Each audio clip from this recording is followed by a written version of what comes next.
కష్టాలు వచ్చినా నష్టాలు వచ్చినా ఎదుర్కొంటూ ఆక్వారంగం మనుగడ సాగిస్తూ ఉన్నారు. ఎందుకనంటే భారతదేశంలోనే మత్స్య ఎగుమతుల్లో ఆంధ్రప్రదేశ్ రాష్ట్రం మొదటి స్థానంలో ఉంది. మరి దీంట్లో ఫీడు, సీడు, అలాగే పండించినటువంటి పంటని అమ్ముకోవడానికి గిట్టుబాటు ధర ఎప్పుడూ కూడా రైతులను నడ్డివిరుస్తూనే ఉంటుంది. ప్రధానంగా గడిచిన 10 రోజుల నుంచి రైతుల్లో ఒక ఆందోళన. ఎందుకనంటే మార్కెట్ ధర ఉన్నట్టుగా ఉండి 40 రూపాయల నుంచి 50 రూపాయలు తగ్గిపోవటం. కొనేటువంటి ఎక్స్పోర్టర్స్ అందరూ కూడా మరి అమెరికా ట్యాక్సులు విధించింది, దానివల్ల మాకు నష్టం వస్తుంది, అందువల్ల మేము తగ్గించుకుంటున్నాము, ఎవరో ముందుకు రానటువంటి పరిస్థితి. ఆక్వా రైతులందరూ కూడా వేసవికాలం పట్టుబడికి వచ్చినటువంటి లేదు వైరస్ వచ్చి చనిపోయినటువంటి వ్యాధుల కారణంగా చనిపోతున్నటువంటి చెరువులను పట్టుకోవడానికి కూడా భయపడేటువంటి పరిస్థితి. ఈ రోజున ఆక్వా రైతు అంతా కూడా అయోమయంలో ఉన్నటువంటి పరిస్థితి. సహజంగా చూసినట్టయితే ఫీడ్ ధరలు పెరిగినప్పుడు ఎక్కడన్నా ముడి సరుకులు పెరిగితే ఫీడ్ రేట్ పెంచుతారు, అది భారం రైతు మీదే పడుతుంది. అలాగే సీడు ఉత్పత్తి చేసేటువంటి కంపెనీలకు ఏదైనా నష్టం వస్తుందని అంటే సీడ్ ధర పెంచుతారు సిండికేట్ అయ్యి. అలాగే ఎక్స్పోర్ట్ చేసుకునేటువంటి ఎక్స్పోర్టర్స్ వాళ్ళకి 10 రూపాయలు ఏదైనా ఇబ్బంది వస్తుందని అంటే సిండికేట్ అయ్యి వెంటనే రేటు తగ్గించటం. ఇలాంటివన్నీ కూడా భారం అంతా కూడా రైతు మీదే పడేటువంటి పరిస్థితి. ఎవరికి నష్టం వచ్చినా ఆ భారం రైతు మీద పడేటువంటి పరిస్థితి. కానీ అలాగే ఈరోజు వరకు ఎన్నో ఒడిదుడుకుల్ని ఆక్వా రైతాంగం ఎదుర్కొంటూ ఉంది. కానీ ఇప్పుడు మరి ఎక్స్పోర్టర్స్ అందరూ కూడా సిండికేట్ అయ్యి ఈ రేట్లని మరి తగ్గించడం రైతుల్లో ఒక ఆందోళన ఏర్పడింది. గతంలో ఇలాంటి ఒడిదుడుకులు వచ్చినప్పుడు గతంలో కూడా జగన్మోహన్ రెడ్డి గారి ప్రభుత్వంలో ఒక ఆక్వా రైతాంగానికి ఒక భరోసా ఇచ్చాం.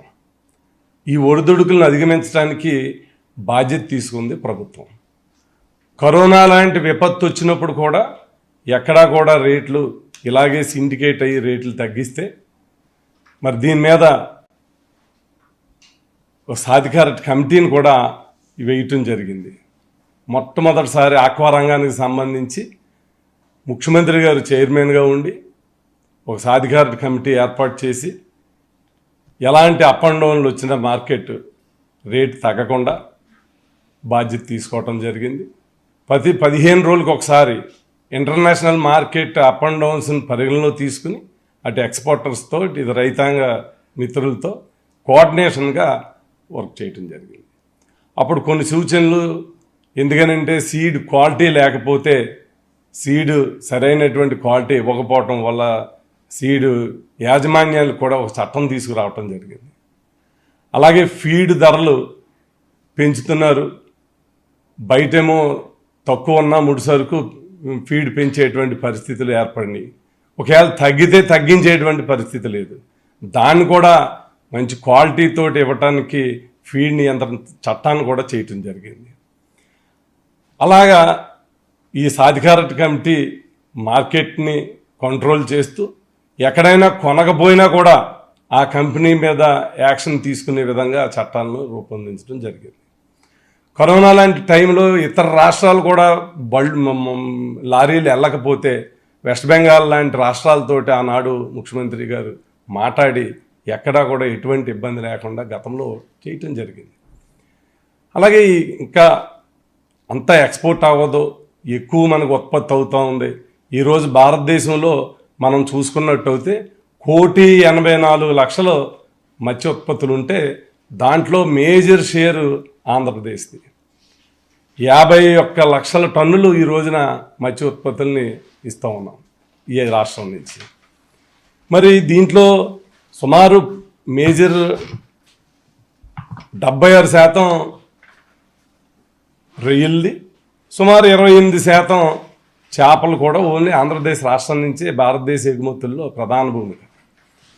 మరి ఇలాంటి ఆంధ్రప్రదేశ్ రాష్ట్రం భారతదేశంలో వ్యవసాయ అనుబంధ రంగాలన్నిటిలో వచ్చేటువంటి ఆదాయంతో చూసుకుంటే 10% ఓన్లీ ఆక్వా నుంచే వస్తున్నటువంటి విషయం. మరి ఇలాంటి వనరుల్ని దేశానికి ఇస్తున్నటువంటి ఆక్వా రంగాన్ని మరి ఇప్పుడు ఈ కూటమి ప్రభుత్వం చూస్తూ మరి రైతులు ఇబ్బందులు పడుతుంటే కనీసం ఈ ప్రభుత్వం కానీ ముఖ్యమంత్రి కానీ దీని మీద ఈ అప్ అండ్ డౌన్ నియంత్రించేటువంటి పరిస్థితి, మాట సాయం కూడా లేకపోవడం చాలా దురదృష్టకరం. మరి గతంలో ఇలాంటి ఒడిదుడుకులు ఉన్నా బాధ్యత ప్రభుత్వం తీసుకునేవాడు. ఇంకా రైతులకు ప్రోత్సాహం ఏమందించాలా, ఏమి ఇబ్బంది పడుతున్నారో ఆ రోజున ఆలోచించేవాళ్ళం. ఆ రోజున కరెంటు భారం ఎక్కువ అవుతుంది రైతు కంటే, రూపాయిన్నరకే సబ్సిడీ ఇచ్చి రైతుని నిలబెట్టినటువంటి పరిస్థితి. మరి ఎంత పవర్ వాడుకున్నా సరే మరి అక్వాజోన్లో ఉన్నటువంటి ప్రతి రైతుని ఆ రోజున మరి ఈ రోజు వరకు 3,500 కోట్ల రూపాయలు 5 సంవత్సరాల్లో ఒక కరెంటు ఛార్జీల నిమిత్తం ఆ రోజున ఆ ప్రభుత్వం జగన్మోహన్ రెడ్డి గారి నాయకత్వంలో రైతుల్ని ఆదుకోవడం జరిగింది. ఇలా గతంలో ఎన్నో రకాలుగా ఆక్వా రైతాంగానికి ఓన్లీ రైతుకి ఇంకేం అవసరము, గ్రామాల్లో రైతు భరోసా కేంద్రాలు పెట్టాం. రైతు భరోసా కేంద్రాల్లో ఫిషరీస్ అసిస్టెంట్ని ఏర్పాటు చేసాం. అందుబాటులో రైతుకి ఫిషరీస్ కేంద్రాల్లోనే ఈ రైతు భరోసా కేంద్రాల్లోనే భూసార పరీక్షలు కానీ, ఫీడ్ కానీ, సీడ్ కానీ, పురుగు మందులు కానీ ఇవన్నీ కూడా మరి రైతులకు అందుబాటులోకి తెచ్చేటువంటి విధానాన్ని ఆర్బీకే చేయటం జరిగింది, అనుసంధానం చేయటం జరిగింది. ఇలా రైతుకి అన్ని రకాలుగా పూర్తి భరోసా ఆ రోజున జగన్మోహన్ రెడ్డి గారు ఇవ్వటం జరిగింది. కానీ ఈ రోజున ఇది మరి ఇంత మత్స్య సంపద ఉన్నటువంటి ఆంధ్రప్రదేశ్ రాష్ట్రం రైతాంగం సుమారు మరి 150,000 మంది రైతులు ఓన్లీ దీని మీద ఆధారపడి సాగు చేస్తూ ఉన్నారు, పెట్టుబడులు పెడుతూ ఉన్నారు. మరి ఈ రైతులను ఆదుకోవాల్సినటువంటి అవసరం ఈ ప్రభుత్వానికి ఎంతైనా ఉంది. కనీసం ఎవరో కూడా దీని మీద స్పందించకపోవటం విడ్డూరంగా ఉంది. ఒకటైతే గమనించాలి, జనరల్గా ఇప్పుడు ఈ సిండికేట్గా ఏర్పడినటువంటి ఎక్స్పోర్టర్స్ అందరూ కూడా మరి ఇప్పుడు ఉన్నటువంటి ప్రభుత్వానికి మద్దతుదారులు. దానివల్ల ఈ ప్రభుత్వంలో ఉన్నటువంటి నాయకులు ఎవరు కూడా వారిని నియంత్రించేటువంటి పరిస్థితి వాళ్ళకి లేదు. ఇవాళ ఎక్స్పోర్ట్ అమెరికా ఎక్స్పోర్ట్ పేరుతోటి 50 రూపాయలు 40 రూపాయలు తగ్గించున్నారు. మొత్తం ఎక్స్పోర్ట్లో ఓన్లీ 30% ఓన్లీ అమెరికా ఎక్స్పోర్ట్, కనుమ చైనా 20% ఎక్స్పోర్ట్, ఇతర దేశాలు కనుమ 50% ఎక్స్పోర్ట్.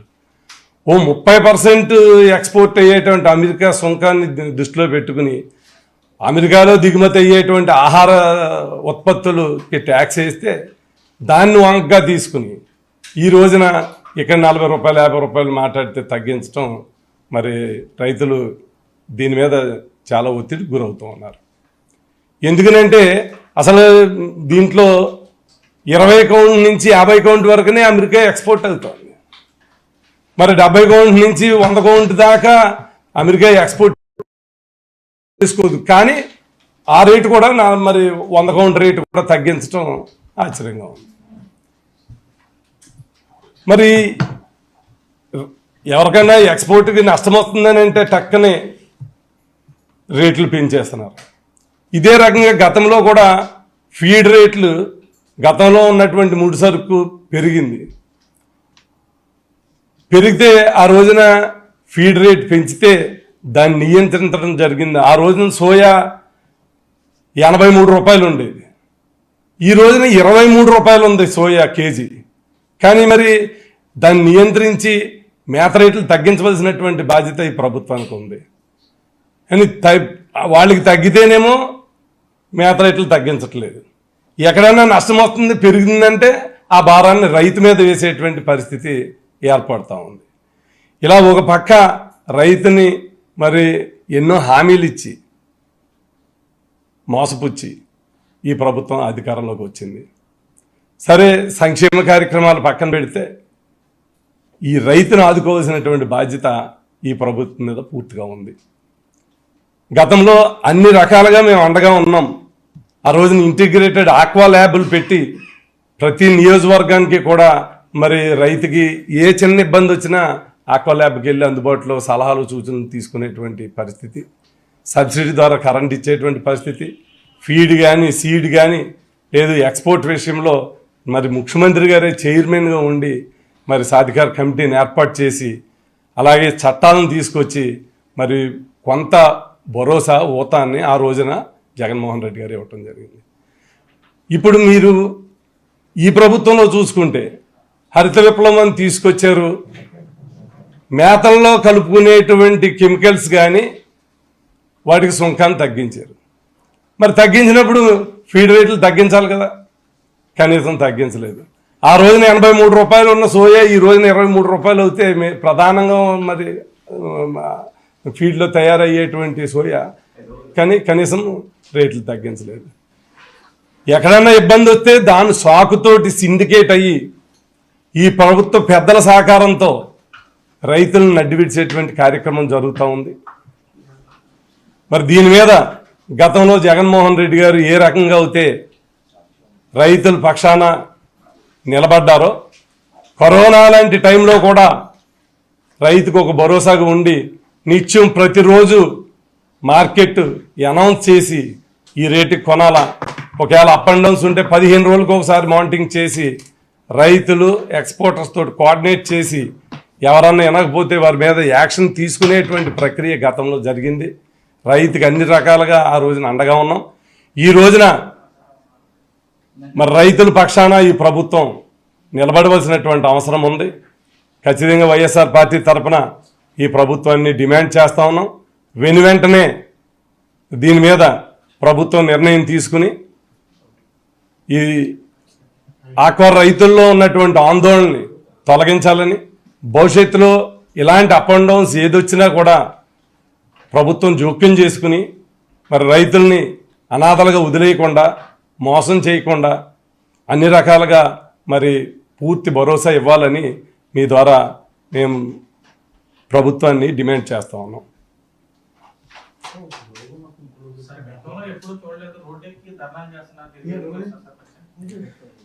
అంటే గతంలో ఇలాంటి అప్ అండ్ డౌన్స్ గతంలోనూ ఉన్నాయి, ఉన్నప్పుడు దాన్ని ప్రభుత్వం బాధ్యత తీసుకునేది. కానీ ఈ రోజున దీంట్లో ఉన్నటువంటి ఎక్స్పోర్టర్స్ కానీ దీంట్లో ఉన్నటువంటి ఈ ఫీడ్ డీలర్స్ కానీ లేదు ఫీడ్కి సంబంధించిన యాజమాన్యాలు కానీ ప్రభుత్వ అండదండలతో నడుస్తున్నాయి కనుక వారిని అదుపు చేసేటువంటి పరిస్థితి ఈ ప్రభుత్వానికి లేదని రైతులందరూ కూడా భావిస్తూ ఉన్నారు. తప్పనిసరిగా రైతుల పక్షాన వైఎస్ఆర్ కాంగ్రెస్ పార్టీ పోరాటం చేస్తాం. ఎందుకనంటే ఈ గతంలో ఎలా అయితే ఈ ప్రభుత్వం అండదండలు అందించిందో మీరు కూడా ఈ రోజున మీకు అవకాశం ఇచ్చారు, ప్రజలు మిమ్మల్ని ఎన్నుకున్నారు, నమ్మారు.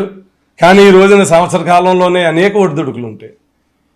మరి గతంలో హరిత విప్లవం తీసుకొచ్చి మీరు అన్ని ట్యాక్సులు తగ్గించామని చెప్తే కనీసం ఒక్క ఫీడ్ యాజమాన్యం కనీసం ఒక రేటు ₹1 తగ్గించలేదు. సోయా ధర తగ్గినా కూడా మీరు ₹1 తగ్గించలేదు. ఇంకా ఇతర ముడి పదార్థాలు తగ్గినా కూడా మీరు తగ్గించలేదు. కానీ ఈ రోజున 30% ఎక్స్పోర్ట్ అయ్యేటువంటి దాంట్లో కూడా 20% పెద్ద కౌంట్లే ఎక్స్పోర్ట్ అయ్యేటువంటి మరి అమెరికా ట్యాక్స్ని వంకగా తీసుకుని ఈ రోజున ఈ రైతుల్ని అన్యాయంగా ఎక్స్పోర్టర్స్ అందరూ కూడా ముంచాలనుకోవటం, మరి ఎక్స్పోర్టర్ని కోఆర్డినేట్ చేసుకుని ఈ ప్రభుత్వం మరి ఈ రైతుల్లో ఉన్నటువంటి అపోహలు వెంటనే మార్కెట్ని రెగ్యులర్ చేసి మినిమం ప్రైసెస్ ఎప్పుడూ కంటిన్యూ అయ్యేలాగా చూడాలని ఈ ప్రభుత్వాన్ని డిమాండ్ చేస్తాం. గత ప్రభుత్వం ₹260 ఫిక్స్డ్ పెడతామని చెప్పుకొచ్చారు, కానీ ఆచరణ నోచుకోలేదండి. దాని చట్టం కూడా చేస్తామని కూడా చెప్పుకొచ్చారు. దాన్ని ఏ విధంగా చెప్పుకొస్తారండి? ఖచ్చితంగా అసెంబ్లీలో ఫీడ్కి సంబంధించినటువంటి సీడ్కి సంబంధించినటువంటి రెగ్యులేషన్ చేయటానికి చట్టం చేస్తున్నాం. ఎక్కడన్నా ఎవరైనా ఇలాంటిది కనుక ఎక్కడ తప్పు జరిగితే వారి మీద యాక్షన్ తీసుకునేటువంటి అవకాశం కల్పించున్నాం. అలాగే 15 రోజులకు ఒకసారి సాధికార కమిటీ కూర్చునేవాళ్ళం. ఇంటర్నేషనల్ మార్కెట్ ఎలా ఉంది, అప్ అండ్ డౌన్స్ ఎలా ఉన్నాయి, ఈ 15 రోజులు ఇలాగే ఉంచాలి మార్కెట్ అని స్టేబుల్గా ఉండటానికి ప్రయత్నం చేసేవాళ్ళం. ఒక వెనకాల ఒక మానిటరింగ్ ఎప్పుడూ కూడా గవర్నమెంట్ తరఫున గతంలో జరిగేది. అదే చెప్తూ ఉన్నా. ఇప్పుడు మీరు కొనసాగించండి. ఇలాంటి అప్ అండ్ డౌన్లు వస్తే రైతుల్లో ఆందోళన ఉంది, రోడ్డెక్కేటువంటి పరిస్థితి మీరు తీసుకురాకండి ఈ ప్రభుత్వాన్ని కోరుతా ఉన్నా రైతుల పక్షాన. సార్, ప్రధానంగా పవర్ సబ్సిడీ విషయంలో ఆల్రెడీ ఓవర్లోడ్ అని చెప్పని ట్రాన్స్ఫర్లు పెట్టుకోవాలని రైతులు ఇబ్బంది పెడుతున్నారు. దానికి ఆల్రెడీ ఇప్పటికే రైతులు ఇబ్బంది పెడుతున్నారు. ఏం చూస్తారు వాళ్ళు? అంటే అన్నీ కూడా పెరిగినాయి. ఇవాళ కరెంటు ప్రధానం అయ్యేటువంటి ఖర్చులో రైతుకి మరి ఆ రోజున మాది 3.85 ఉన్నా 4 పావలో ఉన్నా ఎంత ఉన్నా రూపాయిన్నరకే సబ్సిడీ ద్వారా కరెంట్ ఇచ్చాం. కొంతవరకు రైతుకు ఒక భరోసాగా నిలబడ్డాం. ఇవాళ దాన్ని కుదించేశారు. ఆక్వాజోన్ నాన్ ఆక్వాజోన్ అని తీసుకొచ్చి చాలా మటుకు తగ్గించేశారు. ఇవాళ ఆ ఇచ్చేటువంటి క్రమంలో ఎవరన్నా కొత్తగా ట్రాన్స్ఫార్మర్లు వేయాలన్నా లేదా పెంచుకోవాలన్నా సర్ఛార్జీలు, ఓవర్ ఛార్జీలు, ఓవర్లోడ్ ఛార్జీలు ఇవన్నీ వేసి ఈ రోజున రైతులే ఇబ్బంది పడేటువంటి పరిస్థితికి వచ్చున్నారు. మరి ఇవన్నీ కూడా ఆక్వా రైతాంగాన్ని దృష్టిలో ఉంచుకుని ప్రభుత్వం వ్యవసాయానికి ఎలా అయితే భరోసా ఇస్తున్నామో ఈ ఆక్వా రంగాన్ని నిలబెట్టవలసినటువంటి బాధ్యత ఈ ప్రభుత్వానికి. ఎందుకనంటే భారతదేశంలోనే హైయెస్ట్ ఎగుమతి చేసేటువంటి మత్స్య సంపదని సృష్టించుకునేటువంటి రాష్ట్రం ఆంధ్రప్రదేశ్ రాష్ట్రం కనుక ఖచ్చితంగా పూర్తి స్థాయిలో ఆక్వా రైతులకి అండగా నిలబడవలసినటువంటి అవసరం ప్రభుత్వానికి ఉంది. తప్పనిసరిగా మరి ఈ ఆక్వా రైతుల్లో ఉన్నటువంటి ఆందోళనని వెనువెంటనే పరిష్కరించాలని మీ ద్వారా కోరుతాం.